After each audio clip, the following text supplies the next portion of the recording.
Hello, this is Todd Wahl in the FPVLive.tv tent outside of Orlando, Florida at the MultiGP Drone Racing Championship 2015. And I'm here with John, a.k.a. Highwind FPV, right? Of course, yeah. So how are things going today?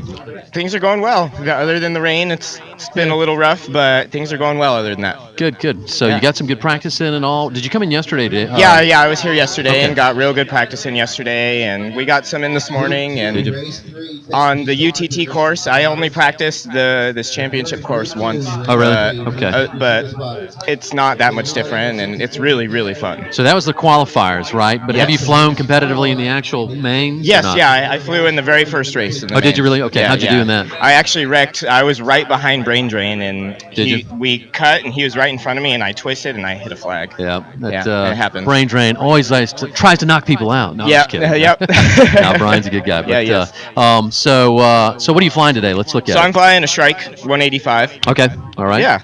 And so what are the ESCs on there? What do you got? So I'm running RG20s. RG20s, all right, yeah. Okay, cool. Rotor Geek guys. Yep. And so they just recently sponsored you, is that correct? Yep, okay. Rotor Geeks is my sponsor, yeah. Good. So I'm running RG20s and Rotor Geeks motors. Gotcha. On tri-blades. Now that seems to be the movement of the moment, right? A lot of people are flying tri-blades. Why would you pick tri-blades over the standard two-blade? Well, they sound really cool comparatively. Like an F1 Formula 1 type it is. thing. It's a big.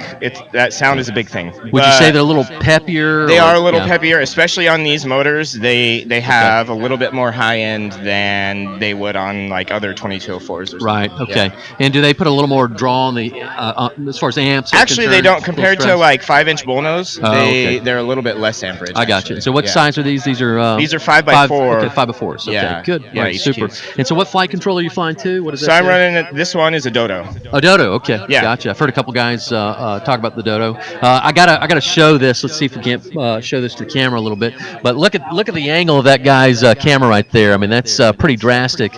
And we've seen a lot of guys that have decent angles, but what degree is that, would you say? I think that one is exactly 45 degrees. 45 degrees, folks. That means as far as it'll go. That means he's flying probably like that. Yeah, most in of a lot of times. Yeah.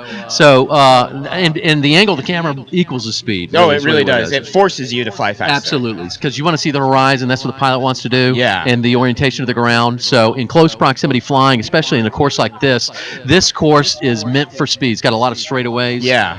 The gates, however, are not too terribly technical. They're a lot more technical when they had them smaller. Yeah, when they had earlier. the smaller gates earlier, absolutely. it was a lot more technical. A lot more carnage, a lot more wrecks. Yeah. But, so you've only had one crash and one race, so that's not too bad. But when are you up next? I go up here in, I think, 2 races from now. In 2 races, okay. Yeah. So any tips that you would give to maybe some newcomers to the sport in that respect? Anything that you can offer?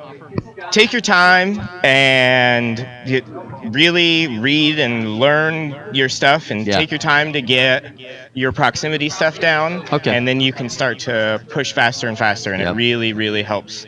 Gotcha. So stay in the air, that's the key. Yeah, staying in the air, even racing, finishing is winning. Yeah, exactly. So that's what we find too is, hey, it's not always the fastest that wins. It's the one that is left in the air that places, right? Yes. And that's the key. Very right? much so.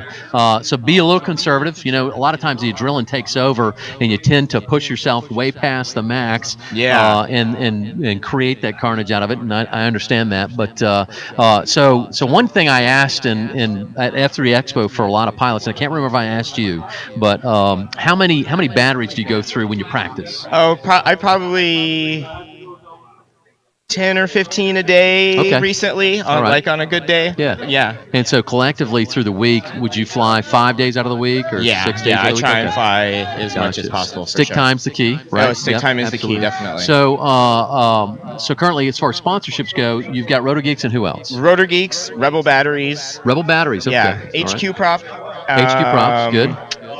That's great.